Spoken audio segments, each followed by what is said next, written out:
সন্ধ্যাবেলায় এখন একটু চা করছি। এই যে এখানে চা বসিয়েছি, দেখো দুধ চা, আর এদিকে একটু সুজি করছি। আমার খুব ইচ্ছা করছিল আজকে একটু সুজি খেতে, তার জন্য সুজি করছি।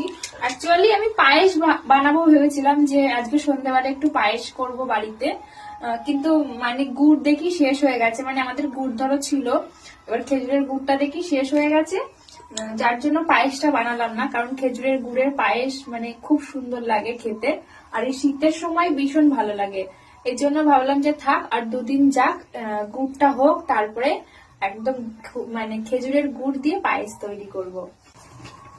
এই দুধ চাটাই না একটু এলাচ ফাটিয়ে দিলে খুব ভালো লাগে, মানে চাটা খেতে খুব সুন্দর লাগে, একটা খুব সুন্দর সেন্ট হয়। তার জন্য একটা এলাচ ফাটিয়ে এর মধ্যে দিয়েছি।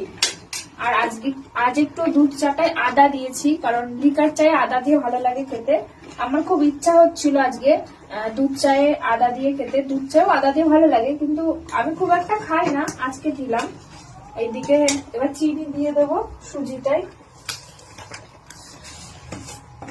সুজিটা গাঢ় হয়ে গেছে।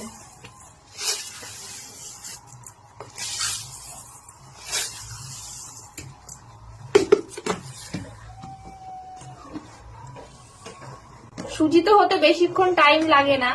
সুজিটা হালকা করে কড়াইতে ভেজে নিয়েছি, দুধ দিয়ে দিয়েছি, এবার চিনি দিলাম। এরপরে একটুখানি নামানোর আগে ঘি দিয়ে দেবো, তাহলে খেতে আরো বেশি ভালো লাগে। দিয়ে নামিয়ে ফেলবো। আমি আর মা খাবো, বাবা বাড়ি নেই। বাবা একটু আমাদের এই চায়ের দোকান আছে এইখানে আমাদের পাড়াতে, সেই চায়ের দোকানে আর কি বাবারা যারা মাঠে কাজ বাজ করে, কৃষি কাজ, তো তারা একটু সন্ধ্যেবেলায় সবাই গল্প করে। তার জন্য সন্ধ্যাবেলায় বাবা খুব একটা বাড়িতে প্রতিদিন থাকে না, একটু পরে আবার চলে আসবে। সন্ধ্যাবেলায় একটু ওইখানে গিয়ে সবাই গল্প টল্প করে, একটু পরেই আবার চলে আসবে বাবা। তাই আমার জন্য আর মায়ের জন্য বানিয়ে নিলাম এখানে চা। ওখানে ঘি দিয়ে দিই, এই যে হালকা একটু ঘি দিয়ে দিলাম।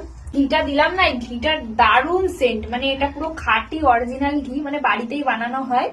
সেই বাড়ি থেকে একদম মানে কিনে নিয়ে আসি, পুরো অরিজিনাল ঘি, দারুণ সেন্ট, হেভি লাগে। ঘিটা দিলাম কেন বলতো, পায়েসে তারপরে এই সুজিতে নামানোর আগে একটু সামান্য ঘি ছড়িয়ে দিলে এটা খাওয়ার টেস্ট আরো দ্বিগুণ বেড়ে যায়। তোমরা যারা যারা পায়েস টায়েস বানাও একবার দিয়ে দেখো, আমার কথা শুনে দেখবে কি সুন্দর লাগে খেতে।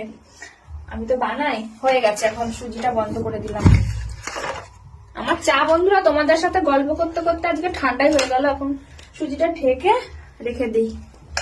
চলো তোমাদের সাথে আবার পরে কথা বলবো। আমি এখন চা খেয়ে নিই।